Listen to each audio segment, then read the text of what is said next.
Chasing Leviathan is a podcast about pursuing truth, one big question at a time through the discipline of listening. Truth is too big to tame, but if we pay close attention, we might get the chance to glimpse something truly magnificent. So please join me in this pursuit, 1 week at a time.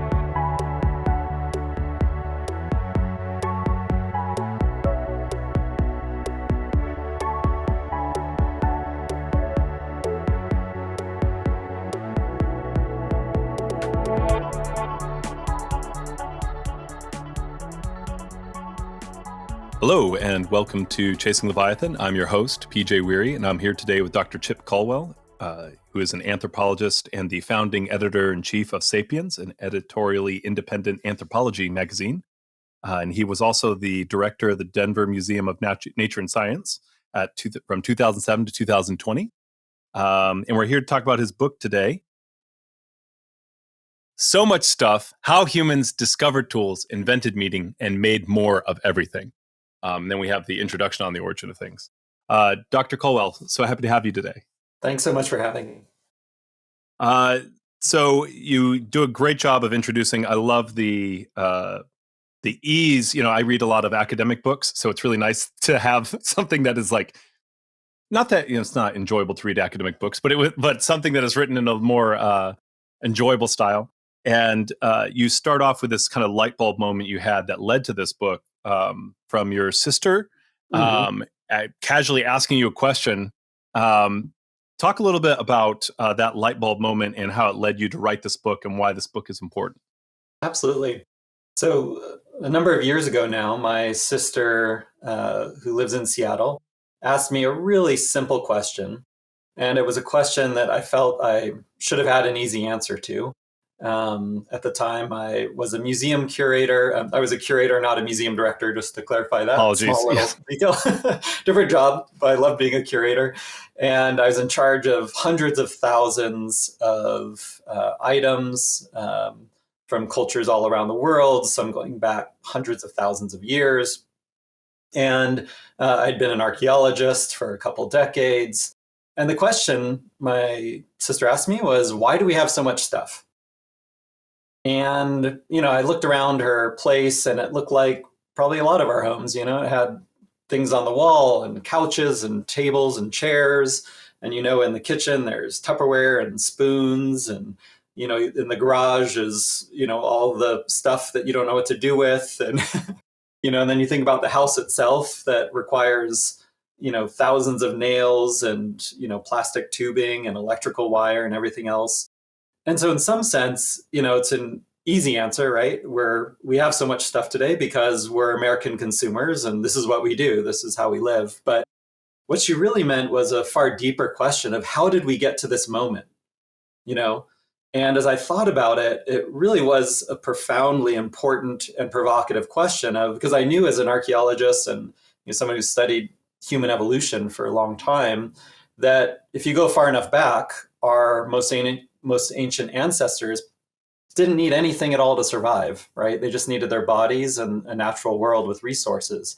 So how did we go from that, probably we think about 4 million years ago, to our world today with airplanes and computers and podcasts that require all the technology? I'm looking at a microphone and, your baseball hat. And so, how did we go from nothing to everything across those 4 million years? And so I went back, after that holiday visit to my sister, and I thought, well, someone's surely tackled this, and you do what you do as a researcher and you start to look around and read. And there were, a few books that kind of worked around the edges of that question, but didn't take it on solidly. And I didn't find anything that had a really good answer that really satisfied me. And I'd realized, as an archaeologist, I'd mostly worked on Native American culture and history.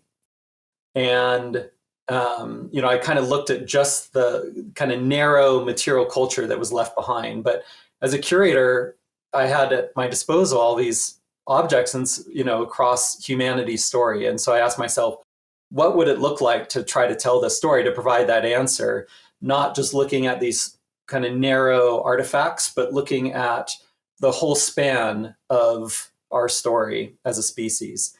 And so that really set me on a big research project. It took a number of years. I traveled all over the world. I interviewed all kinds of people.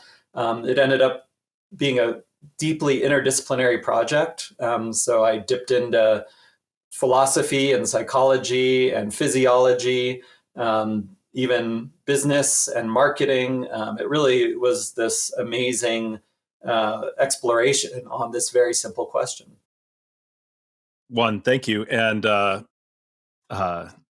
sorry, I'm still trying to wrap my head around how I read senior curator multiple times Okay. and said director, but that's like, No worries. it happens. All I right. appreciate Yeah. the promotion. I know. I was like, yeah, I know. Yeah, I was just trying to hand that out for free. So, well, yes, as you're talking about this movement from nothing to everything, there's multiple things to talk about there. Even you talk about styling yourself at kind of after, or this particular book after like these broad histories like Mhm. Sapiens. Um, but one of the things I wanted to, and I caught from the introduction is you find yourself being more of a minimalist. And um, so there's that personal aspect of like you like to get rid of things.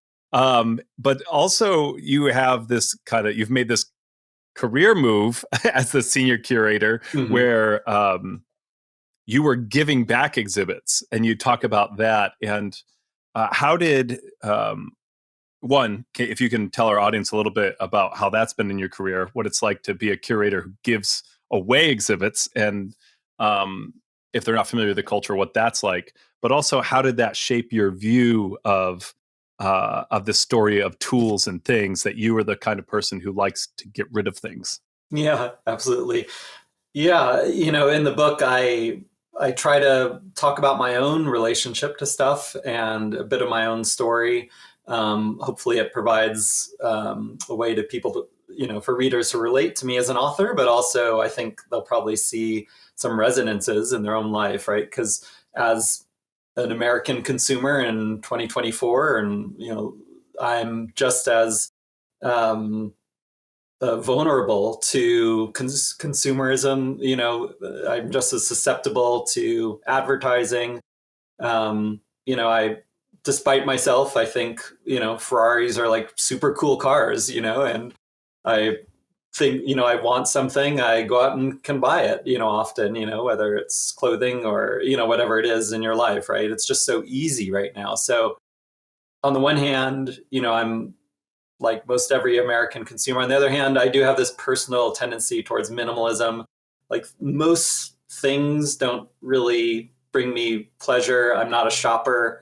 I detest going to malls, right? So there's a big part of me that is just confused by why people love stuff so much for the most part.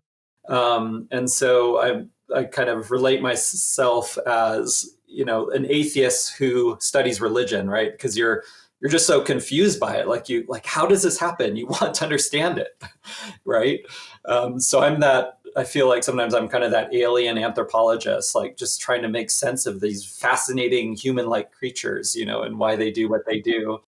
So there's a big part of that. And a part of that came out in my work as a curator for more than a dozen years at a major natural history museum, where museums historically are about getting things, keeping things, and then getting more things and keeping those things, and on and on. You're building a collection. This is what museum curators do in our contemporary world. And a big part of my job was addressing claims by Native American, contemporary Native peoples for sacred objects and ancestral human remains that had been inappropriately taken, sometimes stolen. And so the work was evaluating those claims under a federal law that allows claims, a process for those claims to be evaluated, and then potentially for items to be returned to those communities where they were stolen from. And so not only was I not doing a very good job of collecting stuff generally, because I'm just not interested in getting stuff, I'm not a shopper in life or as a curator. But then I was actually giving stuff back, and so there was this kind of deep paradox. But out of that too came a real fascination with why an item can be seen so differently by different communities, So, right. So, say there's a sculpture that a museum curator collected because they think it's beautiful, or they think it's historical, or they think it's symbolic of the human mind. Whereas maybe the tribe where it was taken from, they see that exact same item as a spirit. It's not even maybe an inanimate object. Maybe it's totally animate to them, and it's a being, a god, or some other spirit that they can actually interact with. And so, how is it, that one culture can see this item as beautiful and purely a piece of art, and another culture can see this as a living being? So, what explains such radically different views on objects and the material world that we create as humans? So that was a big motivation too, for this book, was to understand those really deep evolutionary inclinations that we have that can see things differently. And then how is it that we come to see some things as, for example, art, and others as living gods? And there's something interesting you've mentioned there that it's come up a couple times actually, as you're talking about the different ways of viewing things that you yourself find yourself going across disciplines. And even as we're talking there, um, it's not the exact same kind of movement, but it's very similar. This idea of like, there's a whole different lens that happens with objects and give objects their significance or their meaning. Um, can you give us any insight into what that movement is like? One, what does it mean to be an anthropologist, and how is that different from things like theology, psychology, those sorts of things? And what was it like to kind of dig into these other disciplines as you were researching this? Yeah, and I tussle with the history of those stolen items and what it meant to evaluate those claims and see ancestors go back home and sacred objects. And that whole story is in a previous book called Plundered Skulls and Stolen Spirits. So if folks are interested in like really digging into that history, that's another popular kind of science book that shares that. And I think the question of how I experience it as an anthropologist um, points to a fundamental assumption that no culture is truly right or wrong. There is this kind of agnostic approach to culture, at least as a starting point. Often I do believe we ultimately have to make moral judgments, and, under the law, you have to make certain decisions. But at least your starting point is being really agnostic about, is that piece of wood art or is it a god? And not assuming that you have the answer as you begin that investigation. And then having a very deep appreciation for each of those communities' viewpoints and how they got to where they are, why those differences exist, and then celebrating those differences rather than, often uh, denigrating a particular perspective. Instead, I think, most anthropologists want to embrace the diversity of human culture, and think that's a good thing. So I think those are some of the built-in assumptions to the work. I think one thing that was different for me in this project, and maybe we can get into it, because it's so fascinating, is the synthesis of biology and culture.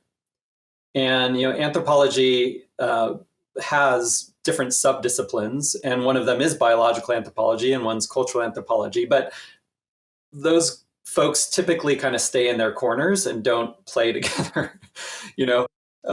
But in trying to unravel the story of how we got from nothing to everything across 4 million years, you really see the synthesis of biology and culture.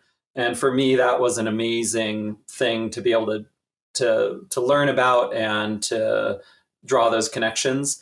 And then beyond that, going into these other disciplines, I really enjoyed it. I think learning about art history and psychology and marketing, I had no idea really like just how much marketing shapes our, and not very strategically shapes our modern consumerism. So for me, I felt like I was learning. Sometimes you write books and you're like, I know this and I'm sharing it, and other times you write books because you are really learning along the way too. So this was a project for me that really was about the process of learning, as much as sharing. My day job is digital marketing, so Right.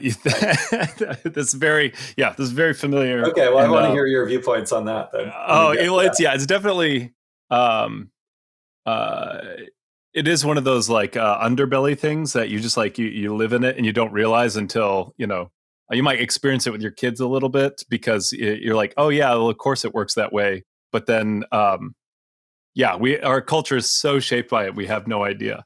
Um, but I did want to go back to. I'm reminded of. I got it from Noel Carroll, but I think it's a very old idea. This idea of critique. He uses it for art, but that you can critique everything in two ways that are complementary. One is you can critique its purpose, whether its purpose is good or not, and the other is that you can critique its execution of that purpose. Hmm.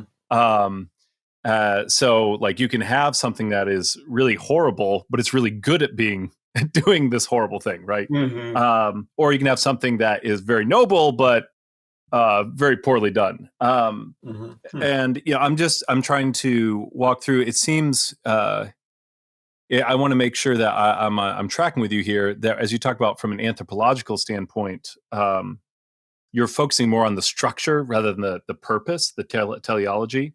And so eventually you can get to a point where you're like, well, that part of the culture is, you can make moral judgments when it comes down to like making certain decisions, like legal decisions, that sort of thing.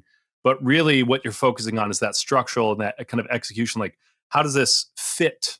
What is the meaning of this before we judge the whole purpose? Because judging the whole purpose of a culture is, I don't know that one person can do that, right? Right. But we can, by working together, we can fit these pieces together and start to understand more the purposes of a culture. Is that a good way of thinking about it? Yeah, I like your thoughts, and that's an interesting way to distinguish how we get to moral judgments, I think, as well.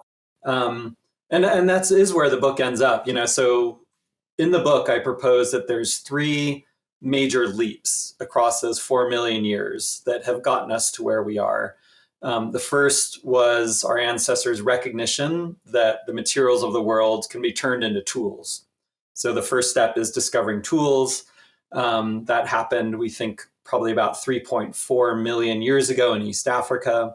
Then the next step is the discovery that those tools can have meanings, different kinds of meanings, whether it's uh, economic value, whether it's aesthetic value, whether it's religious value, right? We assign meanings to these tools.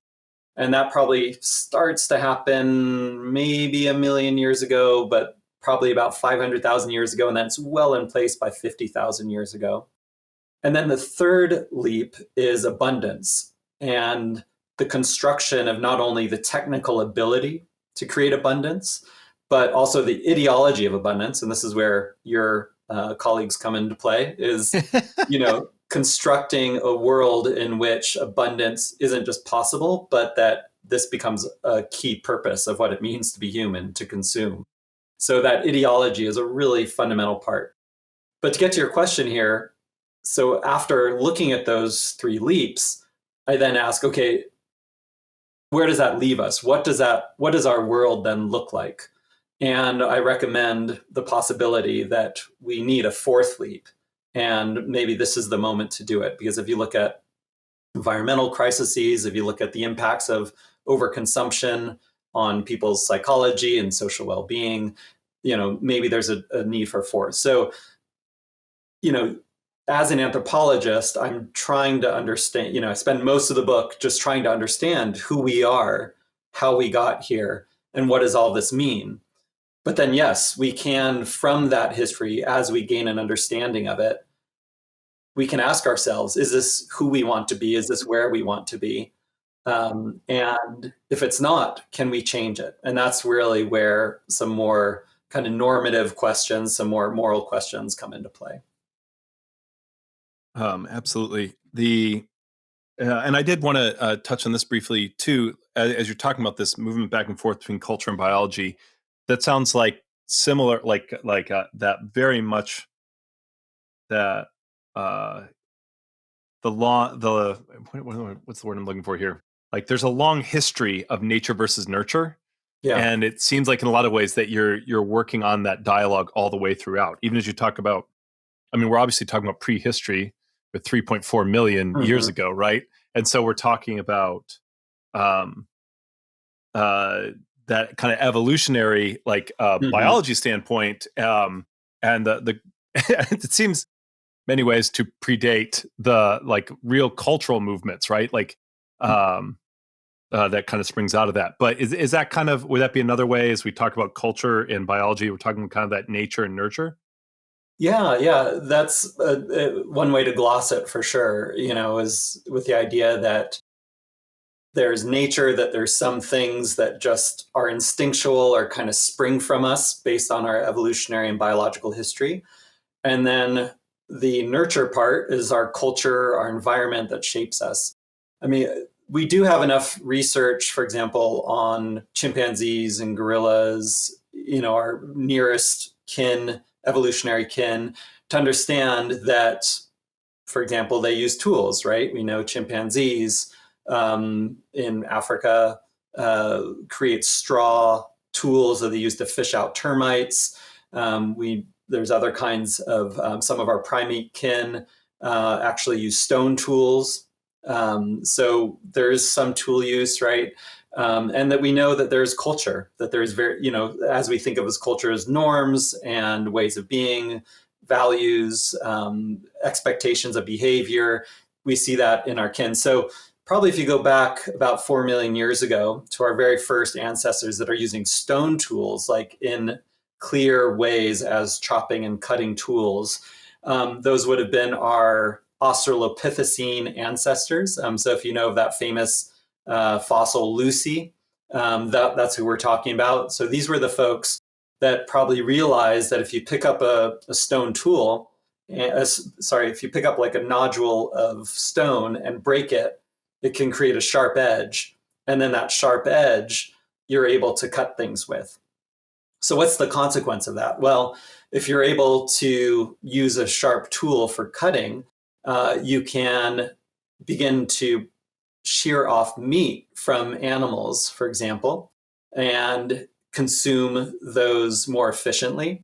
You can break apart bones and get to marrow, which is really high energy food. And so what begins to happen, and there's a few steps about, how it's even possible that an Australopithecine realizes that you have a stone that can be broken apart and made into tool.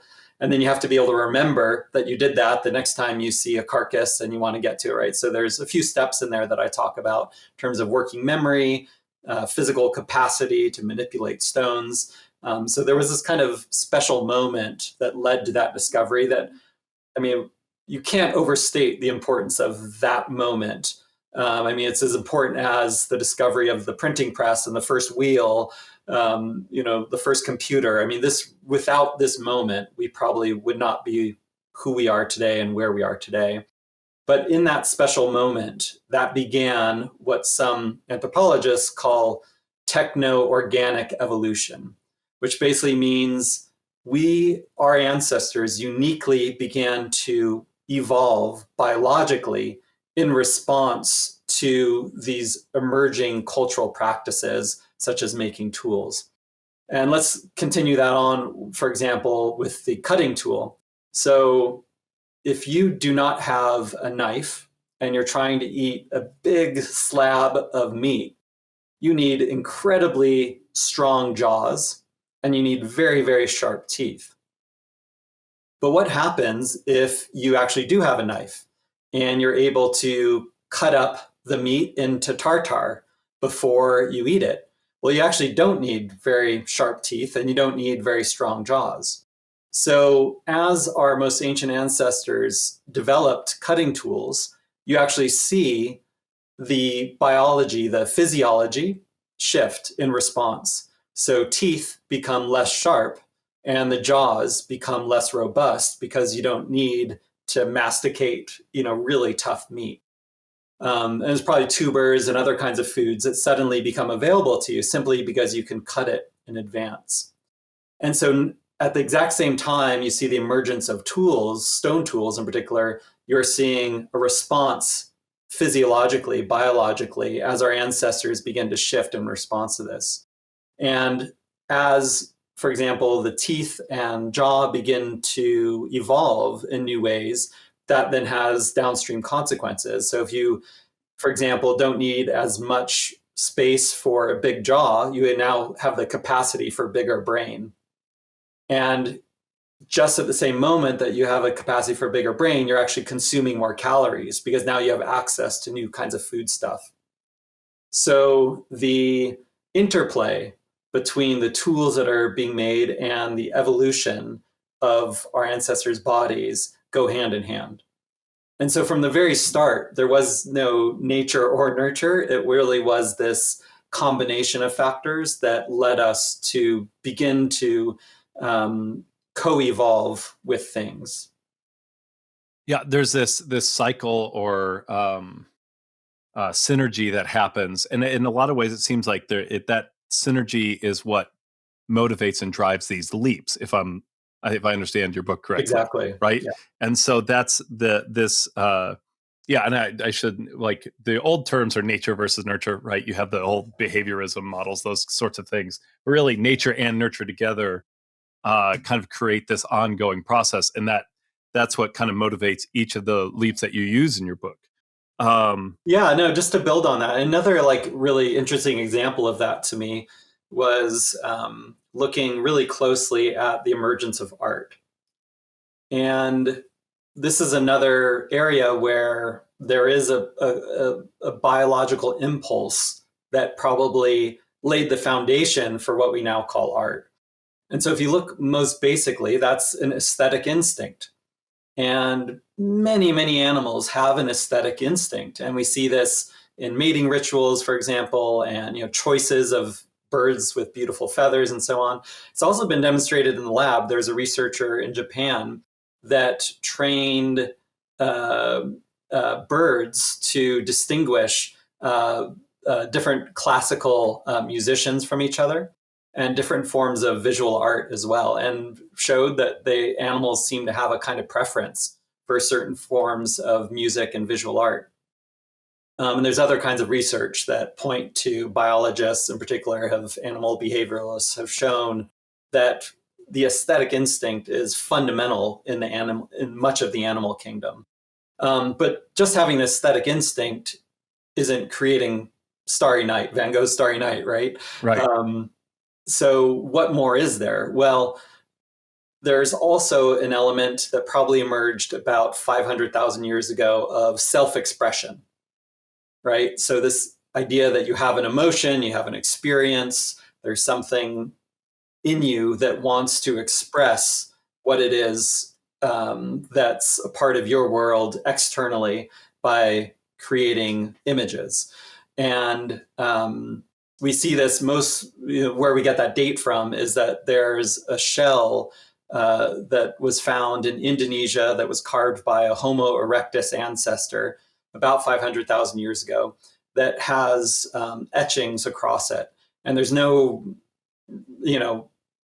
hypothesis that really points to, in terms of having evidence that would support it, that this having any kind of function at all. So a lot of anthropologists think that this is maybe the very first indications of kind of a non-functional behavior that might be a form of self-expression. So, but if you add together the aesthetic instinct and self-expression, that also isn't quite art as well, because you need something that we call symbolic thinking, the ability to recognize that if you draw a tree on a cave, that is not a literal tree, right? But that is a symbol that indexes a real tree out in the world. So what we think of as, for example, visual arts is really the combination of the aesthetic instinct, self-expression, and symbolic thinking. And it's really the synergy of those three that are part biological, if you go all the way back to aesthetic instinct, but then become more and more cultural and become more and more, you can draw a tree. You can write the word tree in English. You could write the word tree as a Chinese character, or you could draw a tree, right? All of those then become fundamentally cultural. And then that's how you get art, in my view.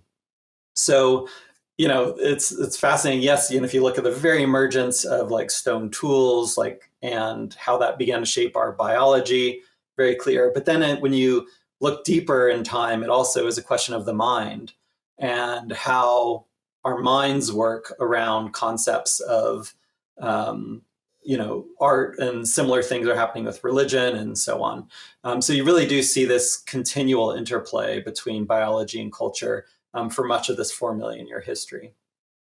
And that's built in that goes, this is why, this is a story. This is something that goes from through history.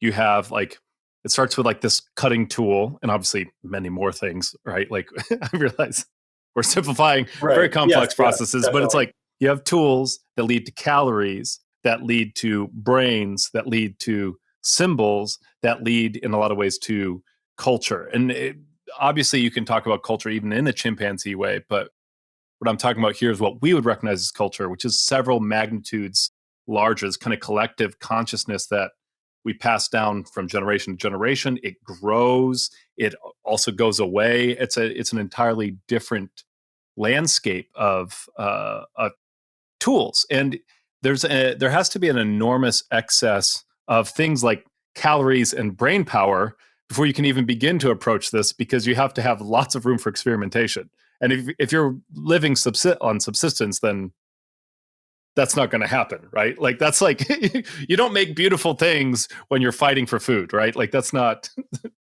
Yeah. Yeah. No, that's a big part of the story. And, as I say in the book, elephants, for example, they make fly swatters. So they take branches and they kind of pull off leaves in order to swat themselves to get flies off themselves. So elephants make fly swatters, but they don't make nuclear missiles and Italian villas and whoopee cushions. And they don't make Van Gogh's Starry Night, right? So there is, at least in the wild, so, there is something fundamentally different in our story, in our human story. And as you're pointing to, culture becomes a really key part of that, um, especially at scale and complexity. I think is what you're pointing to is, yes, many animals have been documented to have forms of culture, but there is something really different. And to me, this isn't a form of exceptionalism. I'm not trying to say we're so special, because I think we are just a variation on a theme. If you look across the animal kingdom, but in our planet's 4.5 billion year history, no other animal has come up with what we've come up with, both in its beauty and wonder and its terror, right? We're doing also horrible things with this profound ability to make tools. Weapons of war, the overconsumption of plastics and so on are leading to our demise potentially. So, I think we need to both stand in wonder at how we got here and also look really hard at that story, because I think it explains who we are and our predicaments at the same time. How does we talked a little bit about art. How does religion play into kind of creating that collective consciousness, that several orders magnitude more culture? Yeah, I spend a chapter in the book looking at the origins of religious objects, and it's part of the story is me going to a well, sorry, part of the story is me going to Hong Kong to research a statue form of a bodhisattva, which is a kind of being between a Buddha and us, called Guanyin. And Guanyin is the goddess of compassion, and she's widely takes this statuary form all across Asia and across Buddhist communities. And the kind of key question to me around religious objects is, why do we need them? Because so much of religion is not based on the material world, right? It is about a God that can't necessarily be seen. It's about a spiritual experience. It is about questions of right and wrong, morality, which also are not fundamentally material. So why do religions need things? And so I travel across Hong Kong, and this kind of prompts a series of questions around these practices. And ultimately, I argue that religions need material things precisely because they deal in the non-material. And so, if you are trying to envision, for example, the bodhisattva of compassion, and this spiritual being exists out in the universe, what does she look like? Can I call on her? Can I interact with her? Can I ask her questions? Without the material representation of the bodhisattva, it's much harder to conceive of that. And it's really interesting to me that the actual emergence of Buddhism in Asia arrived first in material form. So before different communities accepted Buddhism and became Buddhists, statues, which was this revelatory form of representation at the time, some thousands of years ago, that people began to trade and in those statues and present those statues before they even understood what Buddhism was. So the statues actually had more power, in a sense, than the religious beliefs that followed. So I see the materials of religion as a kind of weather vane that, in the same way, a weather vane, if you imagine, a rooster on a housetop, it's pointing to the wind of, the direction of the wind, but the wind itself is kind of unseen, right? But you see the direction of the wind because of the object. So in the same way, you can imagine a cross or a Torah or a statue of the Bodhisattva of compassion. All of these are like a weather vane that point to the existence of this thing that can't be seen, but in the minds of believers definitively exists. I think it might be adjacent to your point, or maybe it's the same point. Mm-hmm. But Pascal, in his wagers, it's often misunderstood. But what he makes, he's talking specifically about how rituals not only does faith perform rituals and faith form rituals. Rituals form faith, and so there's the similar to how there's a techno-organic cycle Mm-hmm. going on. Mm-hmm. There, by these statues creating religion creating different statues. Like there's this ongoing process that happens again, and so that's where we get these different magnitudes of culture. Is that another way of? That's really fascinating. Yeah, I hadn't thought about it in that way. Okay. That resonates with some of the work that I'd been doing and the ways I've been thinking about it. And I think you also can't undervalue the degree to which religion creates community and creates meaning even more broadly in people's lives. A really fascinating recent discovery archaeologists have made is there's a site in Turkey called Göbekli Tepe. And this site demonstrated that religion actually got people, at least in Eastern Turkey, to settle down and connect with each other prior to agriculture. So the story for a very long time, archaeologists had assumed that why did people first settle in one place? Well, it's because you become a farmer. You give up being a nomadic gatherer. And if you're a farmer, you need to plant crops and tend them and watch them and then harvest them and protect your land. And it was farming that got us to settle down. But this site existed about 2,000 years prior to farming, the invention of farming. And this is a series of massive temples that seem to be focused exclusively on religious beliefs. So what pulled people to settle down in this area and congregate was not farming, but it was actually religion. So, whether or not this happened around the world in different settings, archaeologists are now feverishly working to understand. But at least in this one case, it really, I think, prompts us to appreciate just how important religious practices and religious beliefs were in creating community and then shifting this really important trajectory of getting us to settle down. Because once you actually get to settle down, you get to get more stuff, right? And so you get more stuff because if you're a farmer, for example, you need farming equipment, you need weapons, better weapons to be able to protect your land. You need new kinds of homes because they need to last for a long time. If you have more permanent homes, you might need things like plumbing. So you see the emergence of all this material culture. And then most fundamentally, you are able to have a surplus. And once you have a surplus, you can then create economies that allow for the exchange of goods and labor, that allow for some people especially to accumulate more and more stuff. So this is where you get the emergence of specialized labor, but also class. And while even hunters and gatherers have forms of class, it isn't as exaggerated once you get people settling down. So I've transitioned a little bit from your initial question, but it's to talk, to connect the story that, whether it's religion and art and these notions of meaning, all of those actually are tied into this longer history of how we began to shift our culture and our practices, our ways of living as humans. And all of this does have material implications down the line as well. I mean, we keep talking about kind of these motivating cycles. You can even think of them as like these engines, and these engines always cause movement, right? So that's like you're constantly drawing out, like that's why you moved there, because that's it's always a story that kind of keeps going.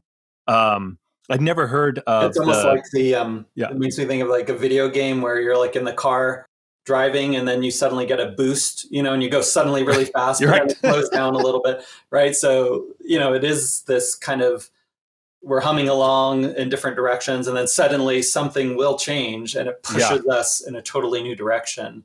So yeah, I think that it's not even start and stop. It's really, you're rolling along and then big shift, rolling along, big shift. Like that's, if you look across those 4 million years, that is what you're kind of looking at. And there's something really interesting here about the way that like history and science kind of interact in anthropology. Like I had never heard of like religion used that way before. It was always the agricultural story, or you have I don't know if you're familiar with Richard Pogue Harrison's Dominion of the Dead. No, I'm not actually. But so for him, he tells instead of agriculture, it's that we first started burying. And then there was a religious significance, but also just like a communal significance, right? That we stayed because this is our land, because this is where we bury our dead. That's where homes start, right? And I don't know, unless we have a time machine, it's hard to prove these things definitively, but they do give us, like, these stories have explanatory power, right? And there are like obvious definitive things you can do with like carbon dating, and like you're like, well, this showed up 500 years before, so you have to like, you need to show me like something agricultural before that, but and what's interesting about this is, even as I've studied like the kind of the history of art and philosophy of art, that's kind of been my focus. For a long time, religion and art were very much intertwined, right? Theology and philosophy were basically the same thing. And as we've differentiated, we've gotten used to those being distinct things.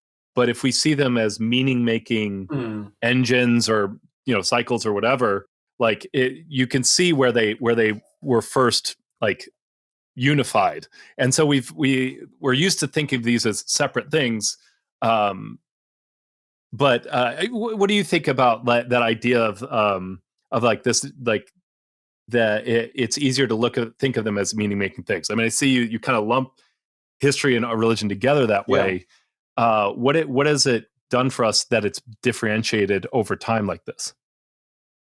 That's a really great point, because I think, archaeologically, it is hard to tell, for example, Neanderthals and our really early humans, say on this side of 100,000 years ago, for example, made beads. So were those beads considered something beautiful? Were they for clothing, like a personal adornment, and was really about identity, right? Shaping, if you wear this kind of beads, you're this kind of Neanderthal, and if you wear that kind of beads, you're that kind of Neanderthal.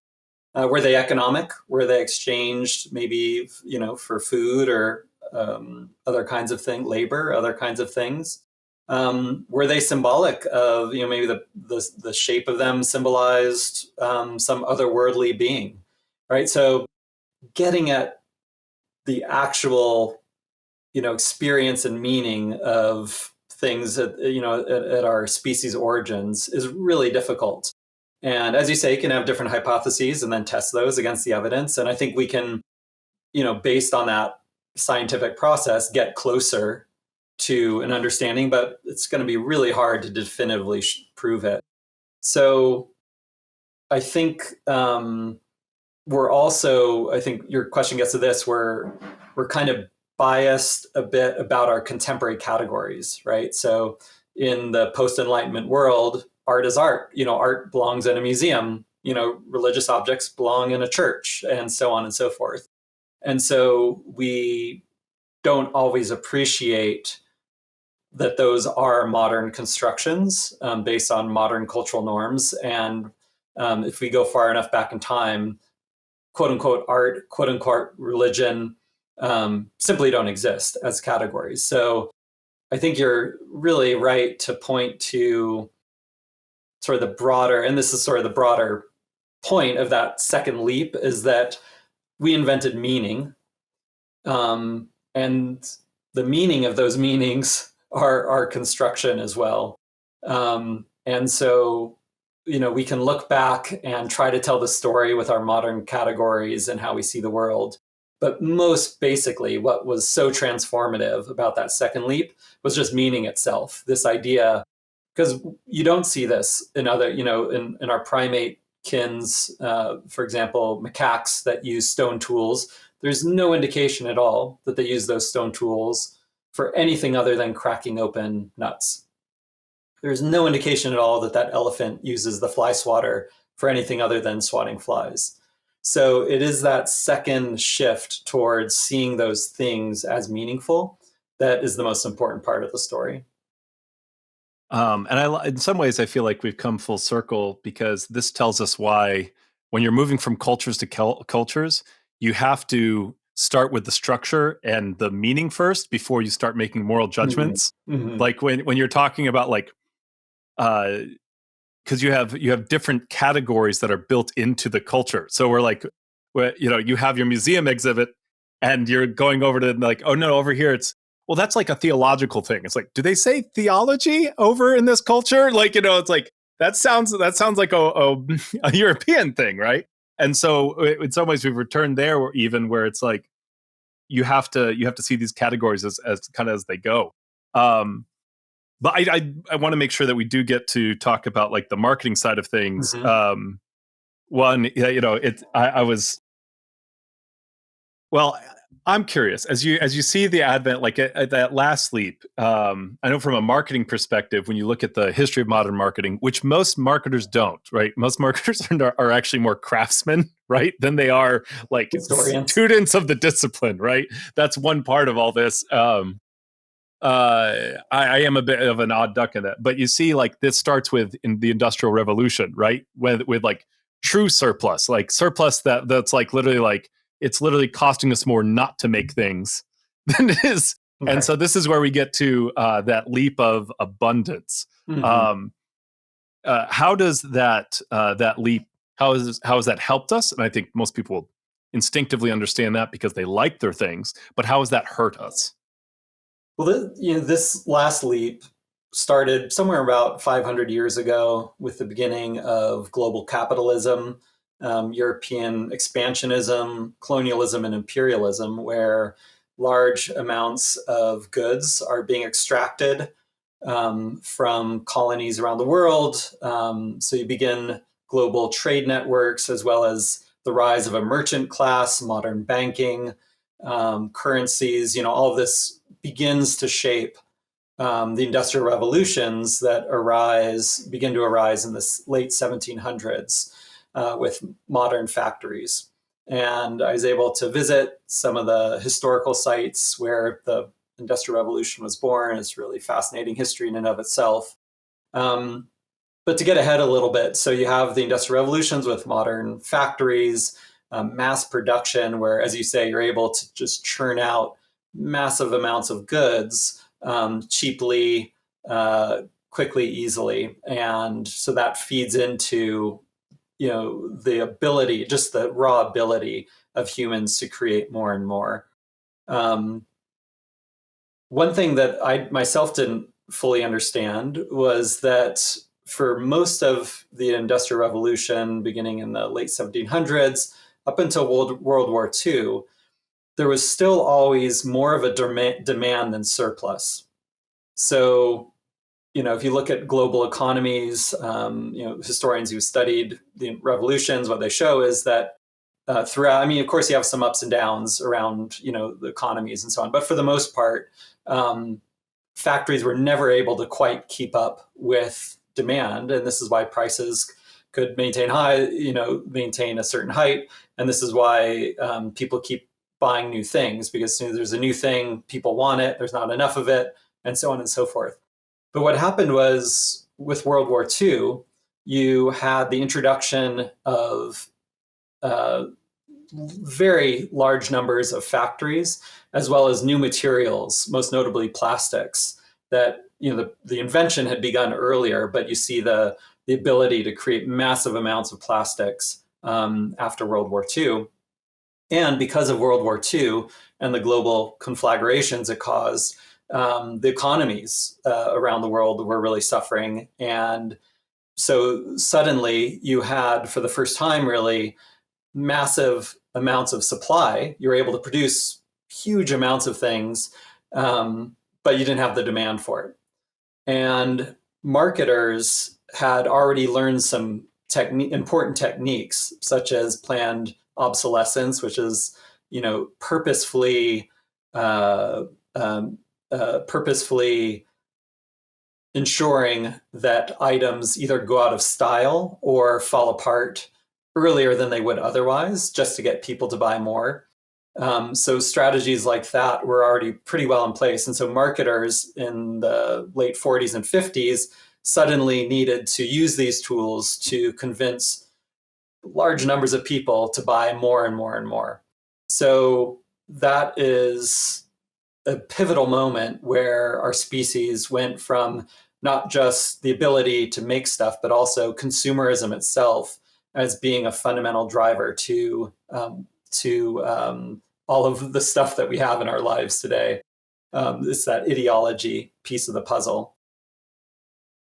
I mean, you can look at things like fashion, but you look at something like Louis XIV's court, which, yes, one, they're going to be at the very top of the class food chain. So they are going to have abundance just by virtue of who they are. But the reason he did fashion was in many ways a political tool, if you kind of study his reasoning behind it. And yeah, my apologies. Your leap is like 500 years. The story that I have been told, again, like there's different stories, but is that for instance, like the showroom, or things with very little, like really started with like the Victorian knickknacks. And so literally they as ceramics finally became, that was the first time. Most of the time, like, you didn't have to convince people to buy clothing, but they were literally so good at making things that they were trying to convince people for the first time. Like a lot of the early techniques, not on a global scale, but in England, were showing up and like, hey, we have a showroom so that you can see how these things look, and all these sorts of things kind of happen right around there. Yeah, I mean, just to jump in there, Yeah. the showroom's a fascinating example.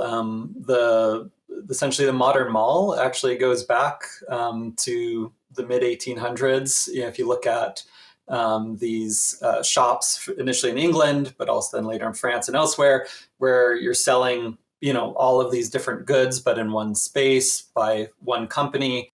So a lot of the things that I think probably many of us might assume are within a last generation or two actually go back to the emergence of the Industrial Revolution, and you suddenly have all these new goods that you can manufacture in abundance.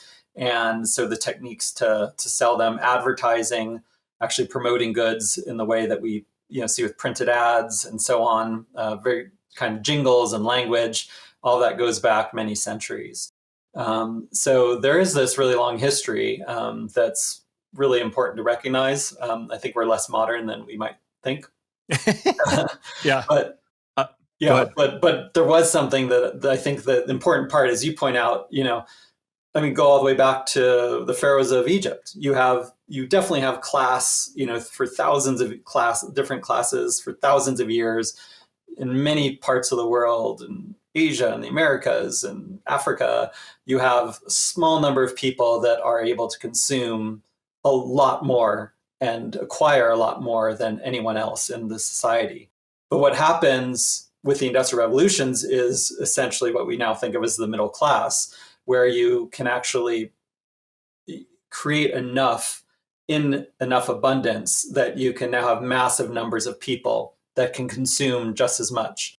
And there's this quiz that I mentioned in the book that was really fun, where it's like, okay, it's basically lists a bunch of items and it says, is this an Egyptian pharaoh or a modern day hoarder? And it's things like a mummified cat and scrolls and rugs and gold vases. And it turns out it's the hoarder, modern hoarder. Right, but it sounds right. like it's like the list of what you probably would find in an ancient Egyptian tomb. And so, that's what's different. That's what changed, is that 5,000 years ago, one person could acquire that much in ancient Egypt. Whereas today, you can have millions of people that can have just as much as a pharaoh had 5,000 years ago. And I think this is my point with Louis XIV, but what you're talking about even with the pharaoh, right, is that you talk about the people at the top of the class. Yes, they enjoyed those things, but in a lot of ways that served, that was part of the meaningful structure, right? Because like they showed that it was religious, it was political power that was like, that let me demonstrate this. And in some ways, would you say that we have escaped? We've escaped like the meaningful structure with a lot of our stuff, or is it transferring? How would you describe the explosion of stuff into the middle class or even lower? I would like to say it goes both ways, if I could hedge a little bit. I mean, I think on the one hand, it's precisely because we tie our identities, our politics, our memories, and so on to the things we have that we keep getting more and more. So the car you drive is not just merely a means of transportation. If it was, we would all have the identical, most basic car, right? But instead, driving a pickup truck, a beat up pickup truck, or a brand new one means very different things. Driving a beat up pickup truck versus a Tesla means very different things. Driving a Tesla compared to a Maserati mean very different things, right? These are actually what we drive, for example, is probably just as much a political statement as Louis XIV's clothes that he would have worn, or his carriage, whatever it might be. Right. So it's precisely because we are animals of meaning that we get more in our lives, because these things represent who we are and how we want to live and our values. And at the same time, in this moment of hyperabundance, I do see how things mean less and less because you can simply replace it. When the book came out a few months ago, my wife threw a little party for it. We invited friends over and we went around and shared the answer to a question of what's the most meaningful thing in your life. And people, there were about 15 people, and probably 12 of them couldn't come up with a single thing. And I think my hypothesis is that it's because everything, so much in our lives is truly replaceable. I may love my car that gets in an accident. Well, I just buy a new one, or I love my hat. It's like my favorite hat. Well, you lose it, you can just go down the store, right? So much of our lives is and it was purposefully made this way by people who want us to buy more and more, is everything is replaceable. And, a lot of people said, well, I would have, 10 years ago, I would have said my family photographs, physical things. But now with digital photos, everything's in the cloud. So you don't even have photos that have meaning anymore. So I think also some of our technologies have replaced some of those kind of tangible physical things of meaning. So in short, I don't. We're probably not that different from a French king in terms of the using things to represent who we are, to play politics, all those things, and because of our overabundance and easy access to so much, individual objects probably mean less and less to us than our predecessors. Um, I want to be respectful of your time, but I do feel like I'd be remiss if I didn't ask you what directions would you point us towards for the fourth leap? So, as we look at climate change, as we look Yeah. at just the meaningless of our life as we overaccumulate, right? Hmm. What should we be as a species looking for in that next techno organic leap? Hmm. One important point of the book is that a leap is not necessarily a forward movement, right? A leap can be to the side, and we can even leap backwards. So this is not a true teleological argument, that we have all progressed, if you will, forward. But I think we need to ask ourselves, what directions have these leaps been, and what would our next leap look like?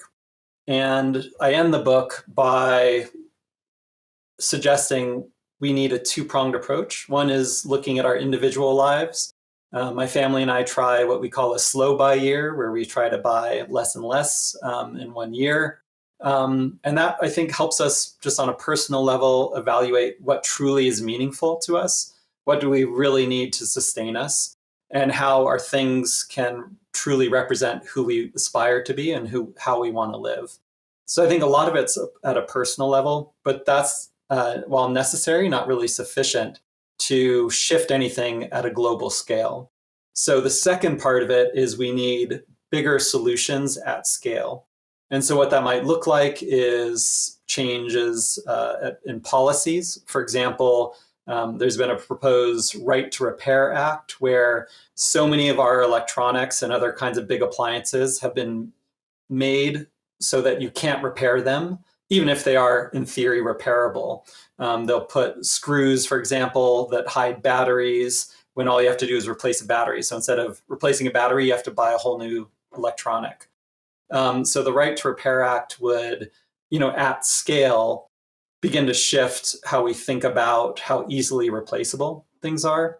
There's also been a lot of talk around what are called circular economies, around trying to close the loop as much as possible from manufacturing to use to reuse. So it's really at scale that we need to think about some of the shifts if we're going to take seriously the environmental and personal consequences to our overconsumption today. Dr. Colwell, it has been an absolute pleasure having you on. Thank you. I definitely will think about this throughout the week. But it's been a joy talking to you. Thank you for the opportunity. I've enjoyed it as well.